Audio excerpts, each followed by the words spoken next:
On my wedding night, my father-in-law burst into our room. He handed me $20,000 in cash and ordered, "Get dressed and go out the window right now." I obeyed without understanding, unaware that I had just escaped a deadly trap.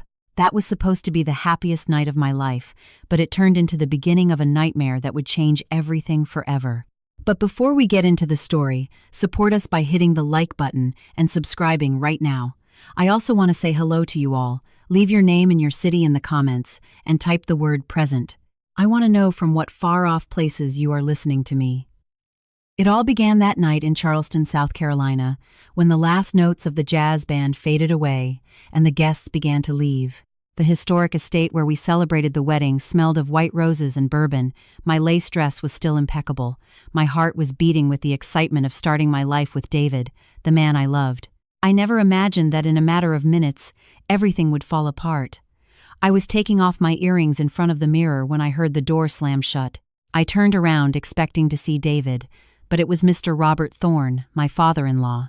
His face was pale, tense, completely different from the cheerful man who had toasted to our happiness just an hour before. In his hand, he held a thick envelope. "Sarah," he said with a grave voice, almost breaking, "you have to leave now." I stood paralyzed. My heart leaped into my throat. "What are you saying, Mr. Thorne? Leave? Where? Why?" He let the envelope fall onto the bed. "Bills, thousands of dollars. There is no time for explanations. Change your clothes, take this, and climb out the bathroom window. There is a car waiting for you 2 blocks down. Go to it and don't look back." My mind was in chaos. What was happening? Why was my father-in-law, a man respected throughout the Low Country, asking me to flee on my own wedding night? And David? Where is my husband? Mr. Thorne pressed his lips together. His eyes, usually warm, now reflected a terror I had never seen before. "David is fine. He is taking care of something, but you have to leave. If you stay, Sarah, I won't see the sunrise. None of us will." Panic took hold of me. My hands trembled as he pulled simple clothes out of the closet. Dark trousers, a blouse, flat shoes. "Get dressed, fast." My clumsy fingers could barely unbutton the dress. Tears began to fall. "Mr. Thorne, please, tell me what is happening. I can't leave like this without knowing anything." He approached and put his hands on my shoulders. His gaze was firm but desperate. "Listen to me closely. Years ago, your father and I did business together, land, properties. When he died, certain papers remained pending. There are people who want that land at all costs, Sarah, and they discovered that you are the legitimate heir. They want you to force you to sign. If you don't," his voice broke, "they will do terrible things." The world stopped. My father? Land? I grew up with my aunt in Savannah after my parents died in a car accident when I was 5 years old. I never knew about any inheritance. I never knew I carried something so dangerous on my shoulders. "Why did you never tell me anything?" I whispered. "To protect you. But now that you married David, they tracked you down. They have people here, Sarah. People who were going to break in tonight. One of my employees warned me an hour ago. That's why you have to go now." I changed with trembling hands. Mr. Thorne opened the bathroom window that looked out onto the back patio. The cold November air hit my face. Below, the darkness seemed to swallow everything. "Jump onto the kitchen roof, then go down the service ladder. Walk toward King Street. A dark gray Chevy will be waiting for you. The driver's name is Hank. Trust him." I looked at my father-in-law with eyes flooded with tears. "And you, and David, we will handle it. But if something happens to us, Sarah, swear to me that you will stay alive. Swear to me that you will fight for what belongs to you." I nodded, even though I understood nothing. I took the envelope with the money and stuffed it into my backpack. Mr. Thorne helped me out the window. The roof was slippery. Every step was agony. Behind me, I heard loud voices banging on the front door. My heart stopped. "Run!" screamed Mr. Thorne from the window. I climbed down as best I could, scraping my hands, almost falling. I reached the back patio and ran toward the exit. The cobblestone streets of Charleston were deserted. In the distance, the lights of the church steeples shone. I ran with my wedding dress hidden in my backpack and my soul shattered. 2 blocks later, I saw the gray Chevy. A man of about 40 rolled down the window. "Sarah?" I nodded. breathless. Yes. Get in, quick. I threw myself into the back seat. The car took off at full speed. I looked back and saw lights, movement, figures running. My wedding night had turned into a desperate escape. And worst of all, I had no idea how deep the danger chasing me really was. Friends, every story I tell you happens every day, but YouTube will only show them to you if you touch the red subscribe button. Touch subscribe, activate the bell, and you will never miss a story. Thank you. The Chevy tore through the dark streets of Charleston at full speed. Hank, the driver, didn't say a word, only looking in the rearview mirror every few seconds, as if expecting someone to follow us. I sat in the back seat, hugging my backpack, shaking from head to toe. The tears wouldn't stop falling. "Where are we going?" I asked with a broken voice. "To a safe place," Hank replied without taking his eyes off the road. "Mr. Thorne asked me to take you far, very far away." We left the city limits and took the highway toward the rural interior. The darkness of the American South wrapped around us. Only the car lights illuminating the asphalt and the distant silhouettes of the pine forests were visible. My mind was a whirlwind. What had happened to David? Was Mr. Thorne okay? Who were those men who broke into the house? After almost an hour of silence, Hank turned onto a dirt road. We arrived at a small ranch surrounded by oak trees and Spanish moss. The house was humble, made of timber with a porch. A woman was waiting for us at the door. "You'll be safe here for tonight," said Hank. "Tomorrow we'll take you somewhere else." I got out of the car with trembling legs. The woman, Mrs. Higgins, received me with a compassionate look. "Come in, child. You must be exhausted." I entered the house. It smelled of firewood and fresh coffee. There was an old wooden table, some chairs, and a small shelf with a family Bible illuminated by candles. Mrs. Higgins poured me a glass of water and signaled for me to sit. "Do you know what is happening?" I asked her, desperate for answers. She nodded slowly. "Mr. Thorne is a good man. He did the right thing getting you out of there. Those men have no mercy. Who are they? Why are they looking for me?" Mrs. Higgins exchanged a look with Hank. He sighed and sat across from me. "Sarah, what I'm going to tell you won't be easy to hear. Your father, Ernest, owned very valuable land near the industrial district, land that is now worth millions due to the commercial development in the zone. When he died, that land passed to your name, but since you were a minor, Mr. Thorne remained as the legal guardian.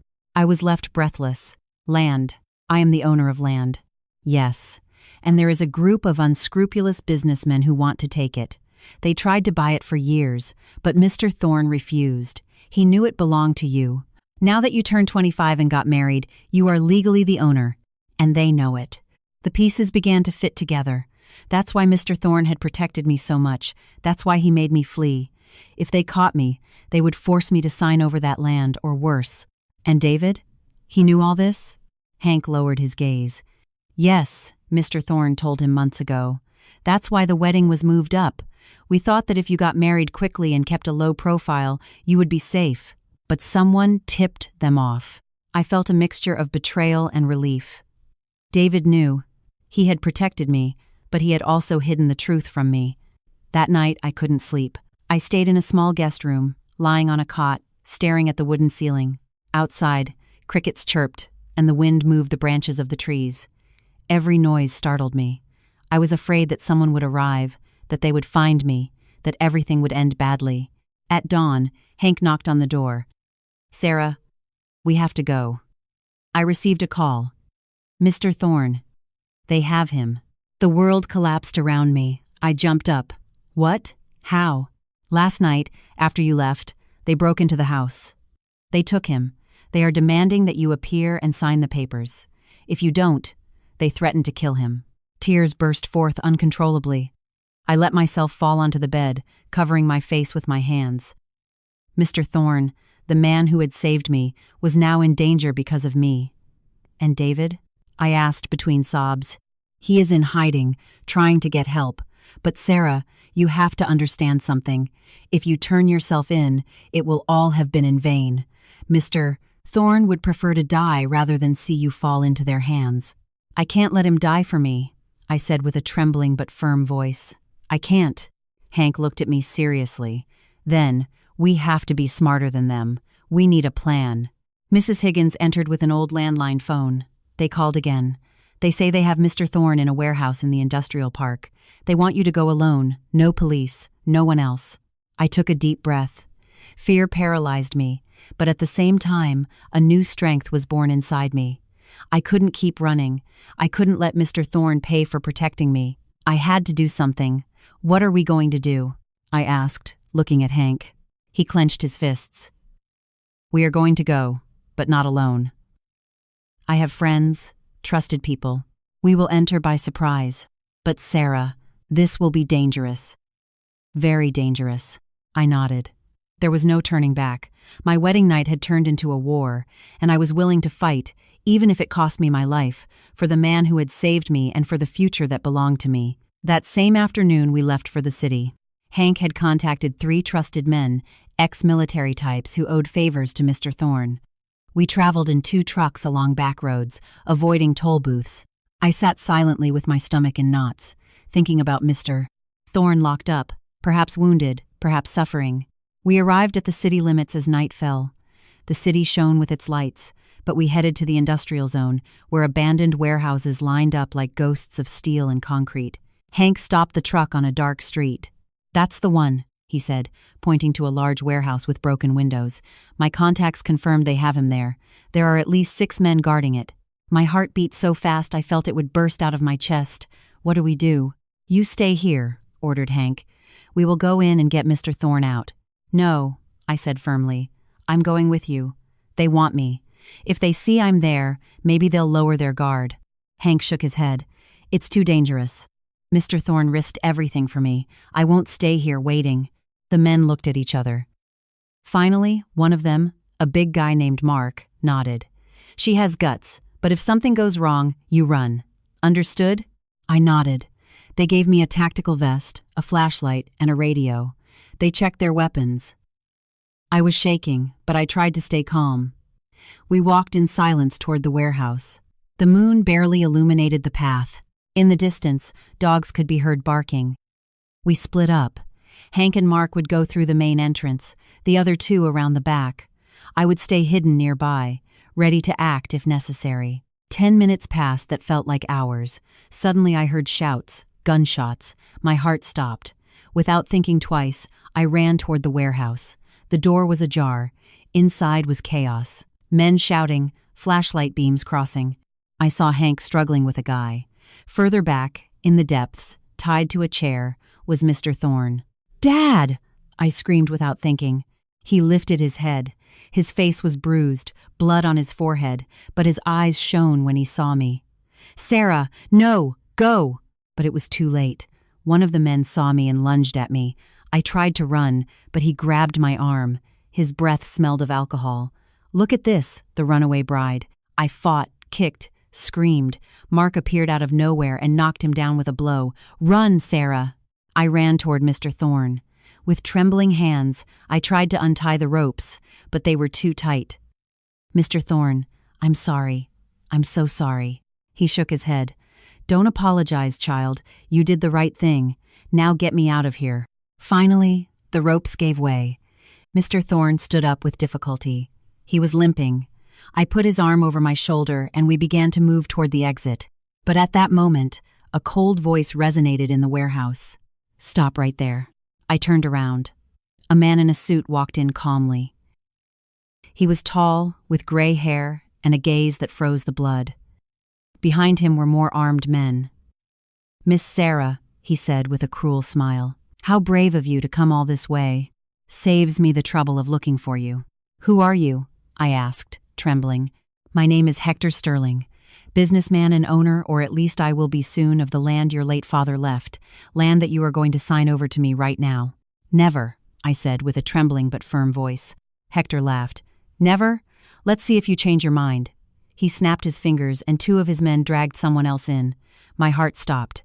It was David. He was beaten, bleeding, but alive. "David!" I screamed. "Sarah, don't do it," he said with a hoarse voice. "Don't give them anything." Hector pulled out a gun and pointed it at David's head. "Sign the papers or your husband dies right here. You decide." The world stopped. Mr. Thorne squeezed my shoulder. "Don't do it, Sarah. It's a trap. If you sign, they will kill us all anyway." Tears ran down my face. I looked at David, at the man I loved with a gun to his head. I looked at Mr. Thorne, the man who had saved me. And then I looked at Hector, the monster who wanted to steal everything from me. "All right," I said with a broken voice. "I will sign, but let them go first." Hector smiled. "You are smarter than I thought. But no, you sign first, then we'll see." He took some papers out of his jacket and put them on a rusty table. "Here, sign here." I took a step forward with shaking hands. I took the pen. Mr. Thorne yelled at me not to do it. David struggled against his captors, but I knew I had no choice. Either I signed or they killed them both in front of me. Just as the pen touched the paper, police sirens resonated outside. Red and blue lights illuminated the warehouse. Hector cursed. His men panicked. "It's a trap!" one of them shouted. Hank had called the police. Chaos erupted again. Gunshots, shouts, running. I dropped the pen and ran toward David. I hugged him while the police entered in force. Hector tried to flee, but they surrounded him. Mr. Thorne let himself fall to the floor, exhausted, but alive. David hugged me tightly. "I thought I would lose you," he whispered. "Never," I replied, crying. "Never." But as the police handcuffed Hector and his men, I knew this wasn't over. The threat had been neutralized, but the wounds, the fear, the trauma that would take much longer to heal. If you want to know how this story ends and hear many more, hit the red subscribe button. It's free and helps me a lot. The following days were a whirlwind. Mr. Thorne was hospitalized. He had 3 broken ribs and bruises all over his body, but the doctors said he would recover. David also received medical attention. I, on the other hand, had no physical wounds, but inside I was destroyed. The police interrogated us for hours. We told them everything. The land, the inheritance, the threats, the kidnapping. Hector Sterling was arrested along with his accomplices. The investigation revealed that he had spent years trying to appropriate other people's land through extortion and violence. We were just one of many families he had attacked. But while I was in the hospital next to Mr. Thorne, he took my hand and told me something that changed my perspective forever. "Sarah, is there something else you need to know?" I looked at him with my heart in a fist. "What is it, Mr. Thorne?" "Your father. Your real father, Ernest. He didn't die in an accident." I felt the floor opening beneath my feet. "What?" Mr. Thorne took a deep breath with difficulty. "They killed him. The same people who worked for Hector. They wanted the land back then. Your mother tried to protect you, but she was murdered too. That's why I sent you to your aunt in Savannah, so you would be far away, safe until you were of age." Tears burst forth uncontrollably. All my life I had believed my parents died in a car crash. All my life I had carried that sadness, without knowing that in reality they were murdered for land, for money, for the greed of soulless men. "Why did you never tell me?" I whispered. "Because I wanted you to live in peace, even if it was for a while. Because I knew that if you found out, you would want revenge, and that would have destroyed you." David entered the room at that moment. He sat next to me and hugged me. "Sarah, I found out recently too. That's why I married you so quickly. I wanted to protect you, to give you the protection of our name, of our family." I looked at him with teary eyes. "Do you love me? Or was it just to protect me?" He held my face between his hands. "I love you, Sarah. From the first day I saw you. Yes, I knew about the land, about the danger, but I married you because I cannot imagine my life without you. You are the bravest woman I know." I hugged him tightly, crying on his shoulder. So much pain, so many lies, but also so much love. In the following days, the lawyers explained everything about the inheritance to me. The land near the industrial park was worth over $50 million.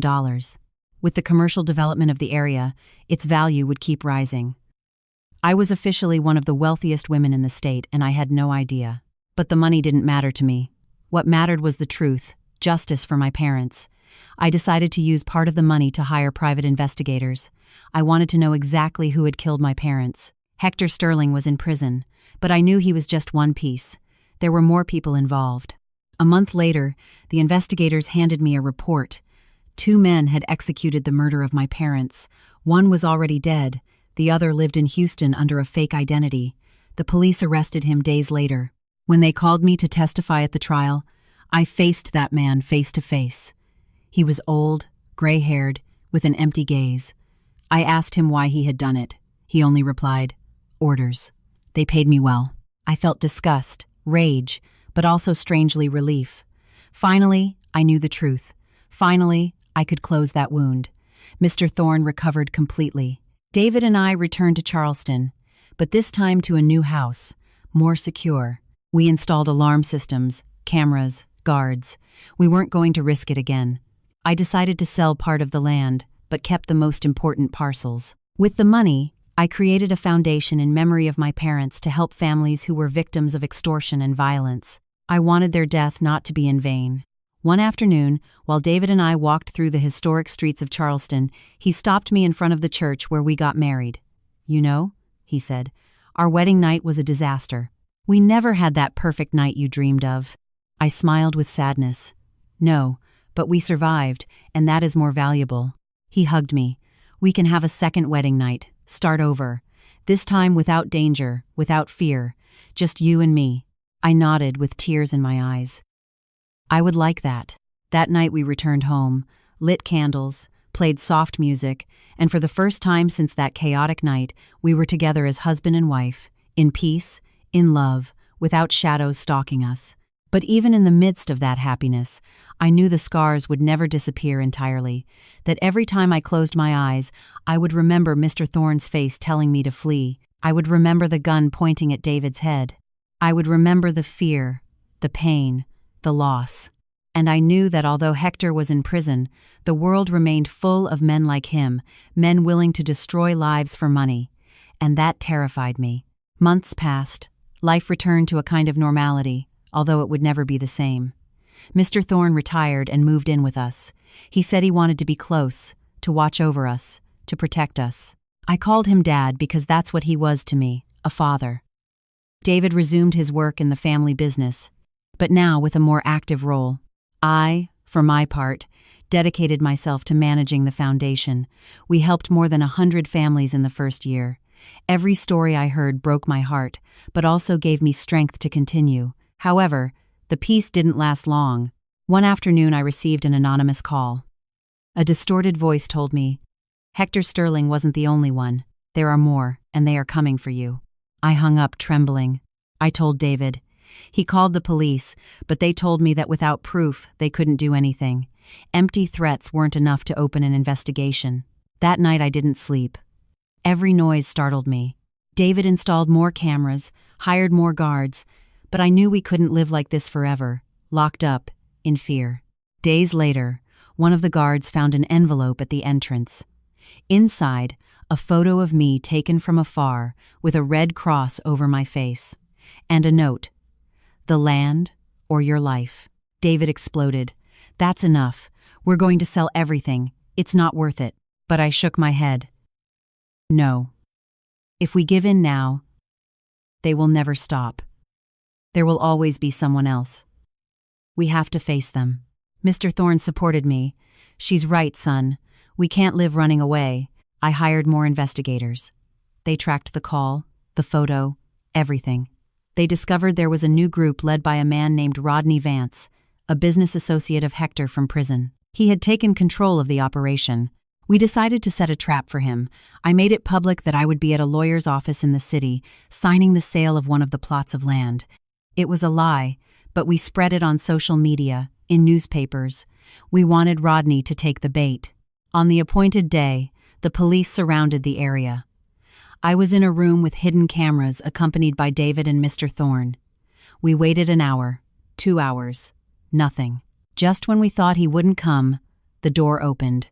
Rodney Vance entered, a young man, no older than 30, with an expensive suit and an arrogant smile. "Miss Sarah," he said, sitting in front of me, "what a pleasure to finally meet you." "The feeling isn't mutual," I replied coldly. He laughed. "I understand. Hector was an idiot, too violent. I prefer clean business. That's why I'm here. I want to buy the land from you at a fair price. It is not for sale." His smile vanished. "Everything has a price, miss, even your peace of mind." "Are you threatening me?" "I'm just offering you a way out. Accept my offer, or things will get complicated. At that moment, the police burst in. Rodney jumped up, but it was too late. They handcuffed him. In his phone, they found evidence, messages, photos, plans enough to arrest him. But as they took him away, he looked at me with hate. "This doesn't end here, Sarah. There will always be someone else." His words froze my blood because I knew he was right. In the following weeks, more arrests, more names coming to light, an entire network of corruption, extortion, murders, all for land, for money, for power. I collaborated with the district attorney, gave testimony, handed over documents. I wanted them all to pay, not just for me, but for my parents, for the hundreds of families who had suffered like us. The trial was long months of statements, evidence, debates, but in the end, justice. Hector Sterling was sentenced to 30 years, Rodney Vance to 25.